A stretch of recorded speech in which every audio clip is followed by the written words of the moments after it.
জাতীয় সংসদের অংশ কিন্তু সরকারের অংশ নয় বললেন সরকার দলীয় এমপি আকম বাহাউদ্দিন বাহার। কুমিল্লা সিটি নির্বাচনে ভোট দেওয়ার পর বলেন তিনি নন, বরং ইসি ভেঙেছে আইন। প্রশাসনের কোনো অতি উৎসাহী কর্মকর্তা যেন ভোটের পরিবেশ নষ্ট না করেন সেই আহ্বানও জানান তিনি। কুমিল্লা থেকে আব্দুল্লাহ শাফির রিপোর্ট। কুমিল্লা সিটি কর্পোরেশন নির্বাচনে আচরণবিধি লঙ্ঘন করে বিতর্কিত হন সংসদ সদস্য আকম বাহাউদ্দিন বাহার।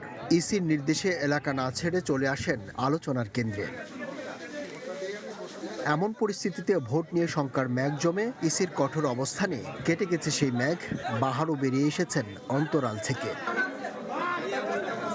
সাঙ্গপাঙ্গদের বিশাল বহর নিয়ে নগরীর ভিক্টোরিয়া কলেজ কেন্দ্রে ভোট দেন, কথা বলেন গণমাধ্যমের সঙ্গে। এতদিনের না বলা কথা সবই যেন উগরে দিলেন। বলেন ভোট সুষ্ঠু, তবে কয়েকটি কেন্দ্রে পরিবেশ বিঘ্নিত কিছু কর্মকর্তার কারণে। সুন্দর পরিবেশে ভোট হচ্ছে। সকালবেলা একটু বৃষ্টি হয়েছিল, ভোটার একটু হতাশ হয়েছিল কিভাবে ভোট দেবে। আমার মনে হয় বৃষ্টি চলে যাওয়ার পর সকল ভোটাররা উৎসাহ উদ্দীপনা নিয়ে ভোট দিচ্ছে। অতি উৎসাহী কোনো কর্মকর্তা যেন পরিবেশ নষ্ট না করে। তিনি জানান এখতিয়ার বহির্ভূতভাবে দেয়া ইসির চিঠির ভাষাও ঠিক ছিল না। আইন যা ভাঙার তা খোদ ইসি ভেঙেছে।